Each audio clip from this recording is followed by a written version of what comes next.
బ్రహ్మముహూర్తంలో లేవటం వల్ల ఎటువంటి లాభాలు జరుగుతాయి? మానసికంగా, సైంటిఫిక్‌గా లోపల ఎటువంటి చర్యలు జరుగుతాయి? సృష్టిలో ఈ ఉదయం 4 గంటల నుంచి 6 గంటల దాకా ప్రకృతంతా ఒక అద్భుతమైనటువంటి ప్రాణశక్తితో నిబిడీకృతమై ఉంటుందండి. 6 నుంచి లేచి అప్పటికి ఏమవుతుందంటే ఆ ప్రాణశక్తి తగ్గుతూ ఉంటుంది.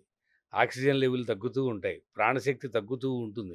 మనకు తెలియకుండక చుట్టుపక్కల వాతావరణం అంతా కూడా కొంచెం భగ్నం అవుతుంది. ఆ ఉదయం వేళల్లో చాలా ప్రశాంతమైనటువంటి స్థితిలో ఆ ప్రకృతిలోంచి నుంచి వచ్చేటువంటి ప్రాణశక్తి శరీరంలో ఎక్కువ ప్రవేశిస్తుంది.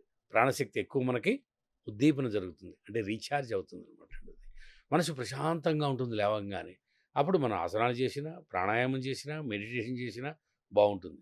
ఒక గంట యోగ సాధన పొద్దున్న 5-6 దాకా చేస్తే, ఈ భగవంతుడు మనకిచ్చిన 24 గంటలు ఒక్క గంట దీనికి కేటాయిస్తే 23 గంటలు మన చేతుల్లో ఉంటుంది. అంటే మన శరీరాన్ని, మన మనస్సుని మన నియంత్రణ చేసుకోవచ్చు.